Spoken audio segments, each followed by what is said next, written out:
अस्सलामु अलैकुम वरहमतुल्लाहि वबरकातुह। मोहतरम भाइयों, बुज़ुर्गों, दोस्तों, ये हमारा इस्लाह मुआशरा का 1331वां सबक है। मोहतरम दोस्तों, कल के सबक में हमने ये ऐलान किए थे कि हम आज आपको बताएंगे ये सास की दादागिरी, बहू की दादागिरी हमारे घरों में क्यों है और अरब मुल्कों में क्यों नहीं है। क्योंकि हमारे अली भाई जो इलाहाबाद के रहने वाले हैं और पिछले 30 सालों से रियाद में रहते हैं, माशाल्लाह उनका अपना कारोबार वगैरह है। कल का सबक सुनने के बाद में अली भाई का कमेंट यही था, उन्होंने मुझे मैसेज किए, बोले मौलाना यहाँ पे ये सिस्टम ही नहीं है। बोले ये सास की दादागिरी और बहू की दादागिरी और सास का जुल्म और बहू का जुल्म, ये सब सिर्फ मुझे हमारे अपने मुल्क में ही सुनने के लिए मिलता है। यहाँ मुझे 30 साल से ज़्यादा हो चुके हैं ना। बोले यहाँ पे ना रहेगा बाँस ना बजेगी बाँसुरी, वैसा हाल है। बोले ना रहेगी सास और ना ही रहेंगे लड़ाई झगड़े। वजह यह है कि लड़की का बाप अपनी बेटी किसी लड़के को देने से पहले ये कन्फर्म कर लेता है कि मेरी बेटी की प्राइवेसी का उस घर में पूरा ख्याल है या नहीं है। Privacy means what? Privacy means ये कि मेरे बेटी को सेपरेट मकान है या नहीं है, मेरी बेटी की अलग से गाड़ी है या नहीं है, मेरे बेटी की हर ज़रूरत का ख्याल उस घर में है या नहीं है। ये लड़की का बाप वहाँ पे तय करता है। अब हमारे यहाँ तो हाल ये है, अल्लाह हिफाजत फरमाए, प्राइवेसी तो क्या मिलेंगी उस बेचारी को। ऐसे भी मकानात देखने के लिए मिलते हैं जिन घरों के अंदर जो सास है वही ये तय करती है कि मेरी जो आने वाली बहू है उसके ज़ेवरात किसके पास रहेंगे, उसका पैसा किसके पास रहेगा। यहाँ तक कि बहू को मांग के लेना पड़ता सास से कि मुझे मेरे रिश्तेदार के यहाँ पे कुछ प्रोग्राम में जाना है, तो सासू बेगम जो मेरे बाप ने मुझे ज़ेवर दिए हुए हैं, आप ज़रा जहमत करेंगी मुझे देने की। और अच्छा वो नहीं किया जाए तो सास को बुरा लगता है। उसको क्या लगता है? उसको ये फीलिंग आती है कि मेरी बहुएं मेरे कंट्रोल में नहीं है, इनको कंट्रोल में कैसा रखने का। ये मानसिकता जो है मेरे मोहतरम दोस्तों, ये इस्लाम की मानसिकता नहीं है, नहीं ये इस्लाम की तालीमात है। इस्लाम ने ऐसा फ्रीडम दिया हुआ है, इतना फ्रीडम, इतनी आज़ादी दी हुई है कि देखो, अब एक मर्द है, मैं आपको सबके हुकूक बताऊंगा इंशाअल्लाह कुरान हदीस की रोशनी में। क्योंकि एक मर्द है, अब उसको बीवी का भी हक़ अदा करना है, वालिदा का भी हक़ अदा करना है। तो उसकी ज़िम्मेदारी ये बनती है कि भाई वालिदा तेरी वालिदा है, तू अपनी वालिदा की खिदमत कर, अपने वालिदा की फर्माबरदारी कर। दूसरी तरफ बीवी है, तो आपने किसी की बहन से, किसी की बेटी से निकाह करके लाए है, तो उसका नान है, उसका नफ़क़ा है, उसका रहने का मकान है, ये आपके ऊपर फ़र्ज़ है, ज़िम्मेदारी है आपकी। आप उन सब चीज़ों का एहतमाम कीजिए। अब वो बीवी शोहर की है, तो शोहर को ही इस बात का राइट है कि वो अपनी बीवी को इस बात का हुक्म दे कि वो उसके लिए क्या पकाए क्या नहीं पकाए। अब दूसरी तरफ उसकी जो वालिदा है, वालिदा की ज़िम्मेदारी ये बनती है कि वालिदा को कोई चीज़ चाहिए, वालिदा किसी चीज़ को मांग रही है तो वो अपने बेटे से मांगे। बहू को अगर वो ऑर्डर दे रही है और बहू उसकी फर्माबरदारी कर रही है, तो ये बहू अपनी सास पर एहसान कर रही है। शरई एतबार से उस सास को, बहू को ऑर्डर देने का, हुक्म देने का, उसके ऊपर हुकूमत चलाने का रत्ती बराबर भी राइट नहीं है। इसी तरीक़े से मर्द अब दोनों के बीच में है। एक तरफ उसकी वालिदा भी है, एक तरफ उसकी बीवी है, एक तरफ उसकी बहनें हैं, एक तरफ उसके भाई है। अब वो आदमी अगर बीवी के पूरे हुकूक अदा कर रहा है, बीवी का नान है, नफ़क़ा है, रहने का घर है, सारी चीज़ें वो बराबर से अदा कर रहा है, बीवी को किसी किस्म की कोई तकलीफ़ नहीं है। इसी तरह से अगर वो अपने माँ बाप के साथ हुस्ने सुलूक कर रहा है, माँ को हर महीने ख़र्चे के लिए पैसे देता है, माँ की दवाइयाँ लेकर आता है और अपने भांजे भतीजों को जेब खर्च देता है, हदिया देता है, या अपनी बहनों पे खर्च करता है, तो अब वो जो औरत है उसको एक पैसे का भी इस बात का राइट नहीं है कि वो मर्द को उसके माँ बाप और उसकी बहनों पे पैसा खर्च करने से रोके। दोनों के हुकूक आप समझो। ना माँ को इस बात का हक़ है कि वो बेटे को उसकी बीवी पे ख़र्चा करने से रोके, और ना ही उसकी बीवी को इस बात का राइट है कि वो उसकी माँ और बहनों पे ख़र्चा करने से रोके। ये दोनों भी चीज़ें जो है, ये दोनों चीज़ें हमारे यहाँ लड़ाई झगड़े कब होते हैं?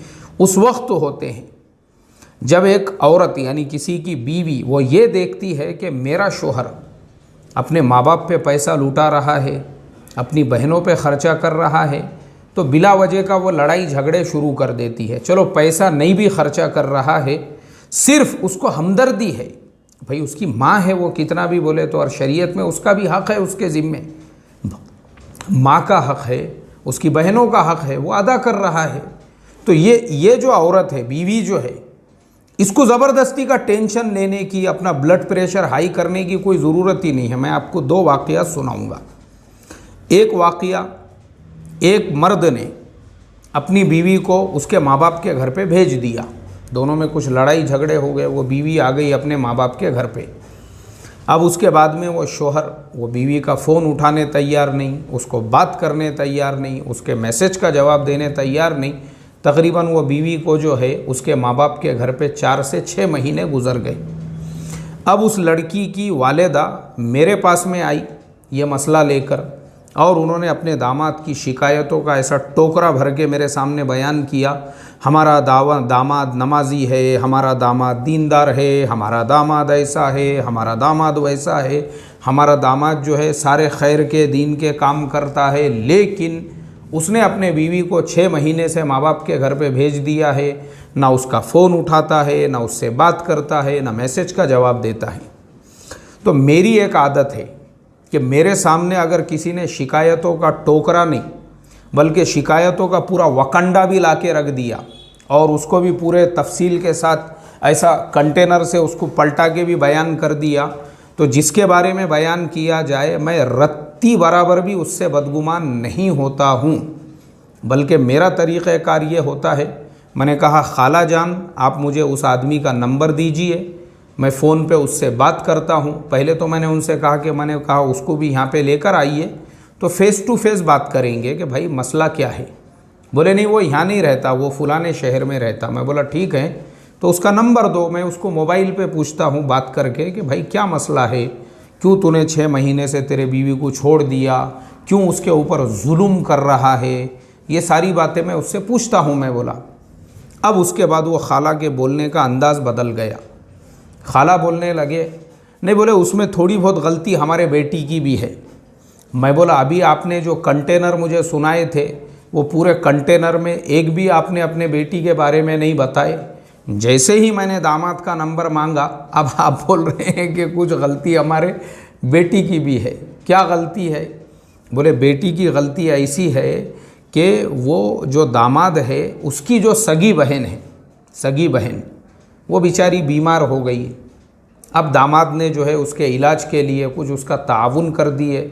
उसकी वजह से ये जो उसकी बीवी थी रोज़ उससे लड़ाइयाँ कर रही है, झगड़े कर रही है, घर में उसका जीना उसने हराम कर दी है। इसकी वजह से दामाद नाराज़ हो गए।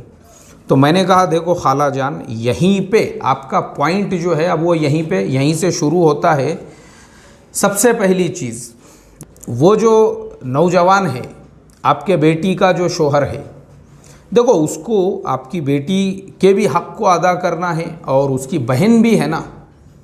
और बहन जो है उसकी शरीयत ने दोनों के हुकूक उसको, अल्लाह के नबी सल्लल्लाहु अलैहि वसल्लम की तो रिज़ाई बहन थी हज़रत शैमा रदी अल्लाह ताला अन्हा। जब ताइफ फ़तेह हो गया, फ़तेह मक्का के बाद ग़ज़वे हुनैन में, और जब उनको भी ग़ुलामों और बांदियों के साथ लाया गया तो उन्होंने अल्लाह के नबी से कहा कि मैं आपकी बहन शैमा हूँ, शैमा बिनते हलीमा सादिया। तो अल्लाह के नबी ने कहा कि तुम मेरी बहन हो, इसकी कुछ अलामत और निशानी? बोले अलामत और निशानी ये है कि मैंने बचपन में आपको एक जगह पे काटा था। अल्लाह के नबी ने फरमाया तुमने बिल्कुल सच फरमाया, आपने अपनी चादर अपनी रिज़ाई बहन के लिए जगह उसको बिछाए, अपनी चादर बिछाई, उनको बिठाया, उनका इकराम किया, और जो माले गनीमत आया था उसमें से बहुत सारे तोहफे तहाइफ उनको दिए और उनको रुखसत किया। आप मुझे बताओ, जो रिज़ाई बहन थी उसके साथ ऐसा हुस्ने सुलूक किया, अब ये तो बेचारी सगी बहन है।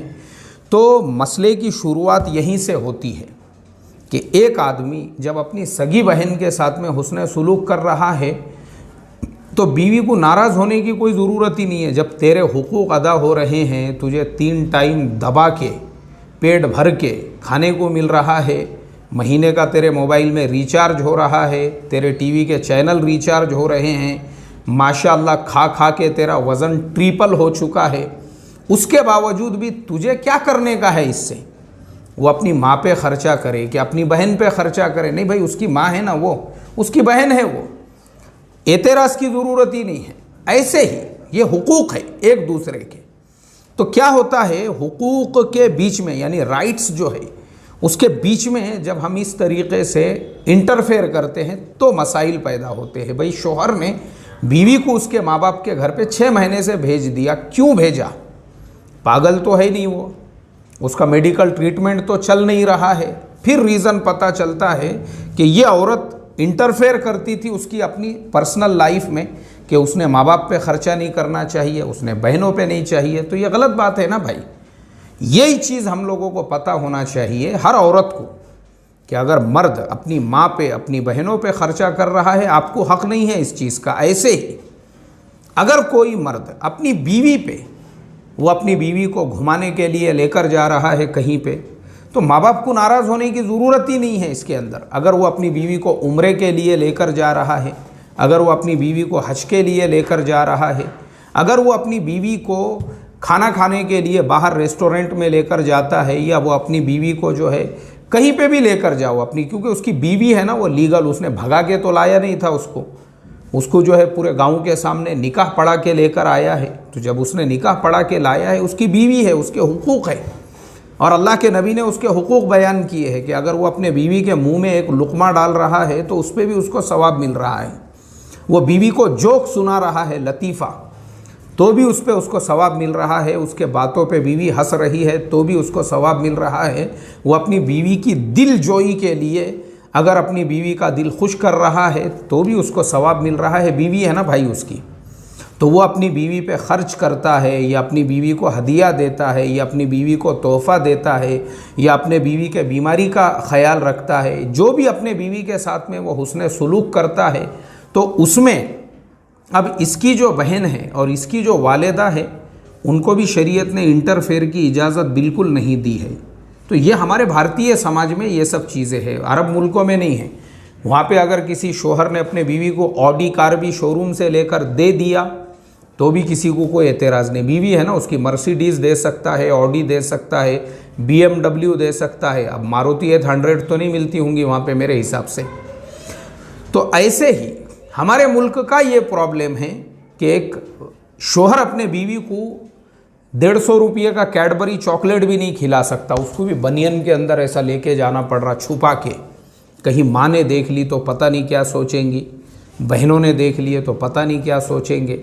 ये हमारी मेंटालिटी है। हालांकि हमारे अपने मुल्क में भी हमारे जो अकाबिर थे उनका तर्ज़ अमल क्या था। मैं अभी हज़रत थानवी रहमतुल्लाह अलैह की एक किताब में पढ़ते बैठा था, उसके अंदर हज़रत थानवी ने अपनी ख़ुद की शादी के बारे में ये लिखा हुआ है कि जब हज़रत थानवी रहमतुल्लाह अलैह का निकाह होने वाला था उससे पहले ही उनके वालिद साहब ने उनके लिए अलग मकान बना दिए थे।